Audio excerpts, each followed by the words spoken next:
Kitchen से निकले फल सब्जियों के छिलकों से आपने भी खाद बनाने की कोशिश की होगी, लेकिन खाद में बदबू आने लगी और कीड़े पनपने लगे और आपने खाद बनाना छोड़ दिया। आप निराश मत होइए दोस्तों, ऐसा तरीका आपके लिए लेके आई हूँ। आप भी बिना झंझट के इसी तरह की खाद बना के तैयार कर लोगे। मैं पिछले 10 वर्षों से कंपोस्टिंग करती हूँ। कई तरीके अपनाए मैंने किचन वेस्ट से खाद बनाने के। जो भी तरीका इस्तेमाल किया उससे मुझे 100% रिजल्ट मिले। कंपोस्टिंग की पिछली वीडियो में मैंने एक दही के डिब्बे में 1 हफ्ते के किचन वेस्ट से खाद बनाने का तरीका आपके साथ शेयर किया, जो कि आपको काफ़ी पसंद आया। आप लोगों ने बहुत प्यार और स्नेह उस वीडियो में मेरे को दिया, जिसके लिए मैं आपका तहे दिल से धन्यवाद करना चाहूँगी। पिछले टॉपिक के कमेंट के हिसाब से जो भी आपके क्वेश्चन आए, छोटे छोटे आपके कन्फ्यूजन इस वीडियो से दूर हो जाएंगे और आप जब किचन वेस्ट से कंपोस्ट बनाओगे तो कोई भी दिक्कत का सामना आपको नहीं करना पड़ेगा और आप भी बेहतरीन खाद बना के तैयार कर पाओगे। नमस्कार दोस्तों, फिर से स्वागत है आपका नए टॉपिक में। आज हम खाद बनाएंगे एक बाल्टी में। बाल्टी को कंपोस्ट बिन की तरह इस्तेमाल करने के लिए आपने पहले इसकी तली में ये छेद कर लेने हैं। होल करना बहुत ही अनिवार्य है दोस्तों। किचन वेस्ट से खाद बनाने की जो प्रक्रिया है वो एरोबिक है। सरल शब्दों में कहूँ तो जो भी सूक्ष्म जीव इस खाद को विघटित करते हैं उनको ऑक्सीजन की आवश्यकता होती है।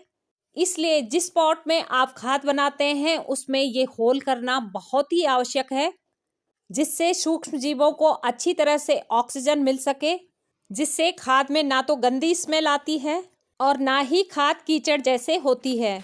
ऑक्सीजन के बाद है कार्बन, जो कि हमें इस तरह की सूखी पत्तियों से मिलेगा।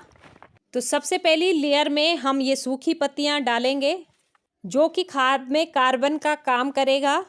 और जो भी वेस्ट हम डालेंगे, ग्रीन जो मटेरियल होता है वो नाइट्रोजन का सोर्स होता है, उसको बैलेंस करने में ये मदद करेगा।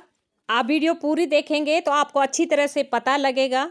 तो मैंने पहली लेयर में ये सूखी पत्तियां बिछा ली हैं। उसके ऊपर से मैंने थोड़ी सी मिट्टी छिड़क ली है। मिट्टी में असंख्य सूक्ष्म जीव होते हैं जो कि खाद बनाने की प्रक्रिया को फास्ट करते हैं। अब सूखी पत्तियां और मिट्टी की लेयर के बाद हम डालेंगे रोज का किचन वेस्ट, जो कि बिल्कुल फ्रेश है। आज और कल में जो किचन वेस्ट निकला है वो मैंने स्टोर करके रखा है। तो दोस्तों, ये नाइट्रोजन का सोर्स है। इन फल और सब्जियों के छिलकों में काफ़ी मात्रा में नमी होती है। अगर हम इसमें बैलेंस नहीं बनाएंगे, कार्बन पदार्थ नहीं डालेंगे, तो ये जो वेस्ट है ये धीरे धीरे सड़ने लगेगा। इसमें गंदी स्मेल आएगी, बहुत सारे कीड़े इसमें पनप जाएंगे। इतनी मात्रा में कीड़े होंगे कि आपको देख के ही घिन आएगी। आप दोबारा कभी खाद नहीं बनाओगे। धीरे धीरे वो बाल्टी से भी बाहर निकलने लगेंगे। तो दोस्तों, इसी को बैलेंस करने के लिए हम कार्बन का इस्तेमाल करते हैं। अब किचन वेस्ट की हमने एक लेयर लगा ली है, तो अब फिर से हम गार्डन की सूखी पत्तियों का इस्तेमाल करेंगे। इसी प्रक्रिया को आपको दोहराना है। आप देख सकते हैं, इससे हमारी जो खाद बनेगी उसमें कोई भी दिक्कत नहीं आएगी। फिर से हमने थोड़ी सी मिट्टी छिड़क ली है ताकि अच्छे से सूक्ष्म जीव इसमें अपना काम कर सकें और एक अच्छी खाद बनके हमें तैयार मिले। फिर से हम नाइट्रोजन का जो सोर्स है, यहाँ पे मैंने मटर के छिलके लिए हैं। जो भी फल सब्जियों के छिलके निकलते हैं आप उनको ले सकते हैं। बस आपने एक बात का ध्यान रखना है, पका हुआ खाना आपने इसमें नहीं डालना है, इससे खाद में सड़न होती है। तो आप देख सकते हैं इस तरह से हमने फिर से ग्रीन की लेयर लगा ली है। तो इन्हीं बातों का ध्यान रखना पड़ता है दोस्तों, जिससे कि जो हमारी खाद बनती है वो धीरे धीरे हम सीख जाते हैं किस तरह से बैलेंस बनाना है अपनी खाद में, और फिर हमें कोई भी परेशानी का सामना नहीं करना पड़ता। तो इस तरह से लेयर लगाने के बाद अच्छी तरह से आप दबा लीजिए, जिससे हम और वेस्ट आसानी से इसमें डाल सकें। अब यहाँ पे कुछ वेस्ट को हमने सुखा लेना है। आप जो खाद बनाते हैं उसमें से 3-4 दिन के वेस्ट को अच्छी तरह से सुखा लीजिए। ये मेरा खुद का अनुभव है, इससे मुझे अच्छा रिजल्ट मिलता है। सूखा कचड़ा और गीला कचड़ा जब हम इस तरह से मिक्स करके डालते हैं तो इससे जो खाद में नमी है अच्छी तरह से उसका बैलेंस बन जाता है, और जो बाल्टी से हमारा लिक्विड निकलता है उसको भी ये रोक के रखता है, जिससे खाद काफ़ी प्रभावशाली बनती है जब भी मैं खाद बनाती हूँ तो बाल्टी से किसी भी तरह का लिक्विड नहीं निकलता है, क्योंकि मैंने यहाँ पे ड्राई पार्ट का ज़्यादा इस्तेमाल किया है। तो इस तरह से ड्राई पार्ट में आप कुछ कार्डबोर्ड के पीसेज ले सकते हैं, अंडे की ट्रे का इस्तेमाल कर सकते हैं, या आपके पास इस तरह का कोई पेपर है, ब्राउन पेपर है ये, इसका भी इस्तेमाल आप कर सकते हैं। इसी तरह से आप अंडे के छिलके को क्रश करके भी अपनी खाद में डाल सकते हैं। आप चाय पत्ती को धो के सुखा के जो यूज की चाय पत्ती होती है उसका भी इस्तेमाल कर सकते हैं। तो अब इसी तरह से अपनी लेयर को कंप्लीट करते हुए मैंने ऊपर से फिर से ये नाइट्रोजन का सोर्स रोज के निकले फल सब्जियों के छिलके फिर से डाल दूंगी। जब तक बाल्टी पूरी नहीं भर जाती आपने इसी तरीके का इस्तेमाल करना है। 2-3 दिनों में ये खाद जो है नीचे धीरे धीरे डिकम्पोज होके नीचे को दबने लगेगी, काफ़ी जगह इसमें खाली हो जाएगी। फिर से मैंने मिट्टी की लेयर ऊपर से छिड़क ली है। तो अभी मेरे पास इतना ही वेस्ट है, तो इसको मैं अच्छी तरह से कवर कर लूँगी। फिर से ऊपर से ये पत्तियाँ मैं डालूँगी। 3-4 दिन के बाद फिर इसमें थोड़ी सी जगह खाली होगी तो मैं ऊपर से फिर से फिल कर लूँगी। तो अभी देखिए आप, इस तरह से मैंने लेयर ऊपर से पत्तों की डाल दी है। इससे हमारी खाद में अच्छे से नमी बनी रहेगी। अब इसको कंप्लीट करने के लिए ऊपर से हम मिट्टी की लेयर से अच्छे से फिल कर लेंगे। तो आप देख सकते हैं इस तरह से मैंने मिट्टी डाल दी है। एक बार इसे अच्छे से दबा देंगे। तो इस तरीके से दोस्तों बहुत जल्दी खाद बन के तैयार होती है। अब खाद जल्दी बने इसलिए आपको डिकम्पोजर का इस्तेमाल करना है, जो कि हमने घर पे तैयार किया है। मैंने गुड़ लिया है 50 ग्राम, उसमें मैंने थोड़ा बेसन ऐड कर दी थी, अच्छे से घोल के मैंने बोतल में भर लिया था। लगभग 24 घंटे छोड़ने के बाद मैंने इसमें अच्छी तरह से ये घोल को डाल लिया है। इस घोल से इसमें असंख्य सूक्ष्म जीव उत्पन्न होंगे जो कि खाद बनाने की प्रक्रिया को फास्ट करेंगे। अब आप इसे ढक के रख लीजिए। आपने दोस्तों छांव में ही खाद को रखना है, धूप में नहीं रखना है। सर्दियों के टाइम में आप धूप में रख सकते हैं, लेकिन आजकल गर्मियों का टाइम है तो आप ऐसी जगह का चयन करें जहाँ पे खाद को रोशनी तो मिले लेकिन डायरेक्ट सनलाइट से अपनी खाद को बचाएं।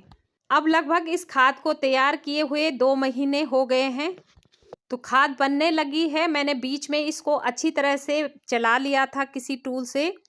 ऊपर के पार्ट को आप नीचे करके और नीचे का ऊपर करते हैं तो अच्छे से सारी चीज़ें डिकम्पोज हो जाती हैं।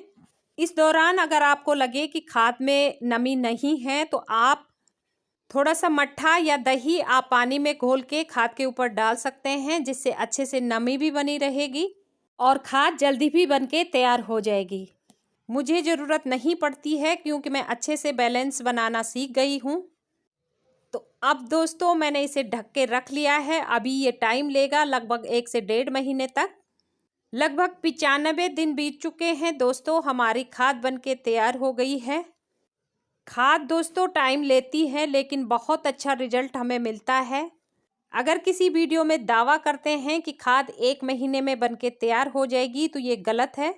खाद को बनने में लगभग 90 दिन का टाइम लगता है।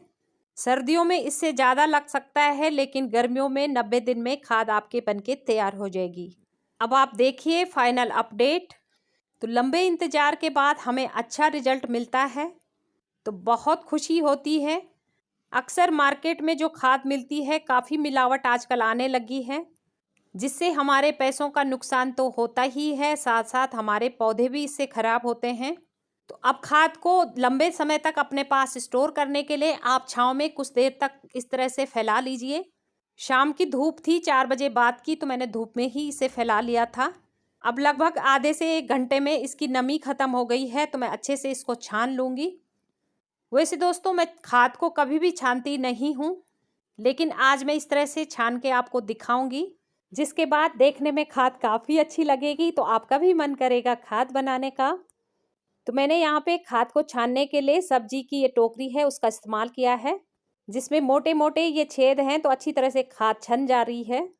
आप पतली छन्नी का इस्तेमाल ना करें, इसी तरह की छन्नी का इस्तेमाल करें, तो ऊपर के जो पार्टिकल हैं मोटे मोटे इसमें बच जाएंगे। तो इसी तरह से मैं सारी खाद को छान लूँगी।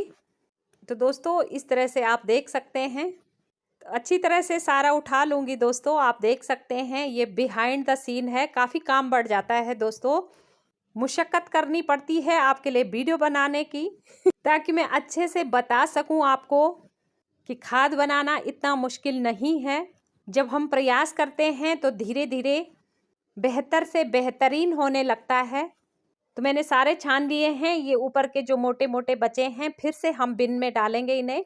यहाँ पे दूसरी बकेट है जिसमें खाद बनाने के लिए मैंने रखी है, तो उसी में मैं इसे डाल दूंगी। अब यहाँ पे ये शुद्ध खाद बनके तैयार हो गई है। सारे ही पोषक तत्व तो इसमें मौजूद हैं जो हमारे पौधों के लिए बहुत ही फायदेमंद है।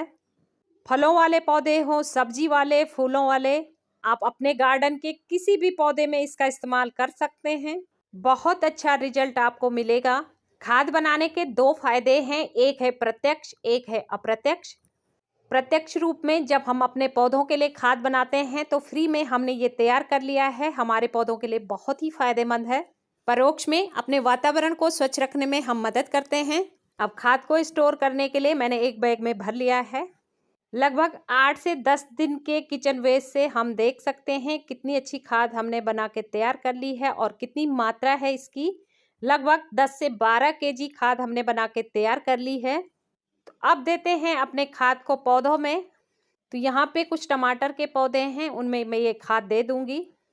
काफ़ी मात्रा में इसमें फूल लगे हैं तो अच्छे से इनमें फ्रूटिंग होगी, क्योंकि ये खाद बहुत प्रभावशाली है। सारे ही पोषक तत्व तो इसमें मौजूद हैं।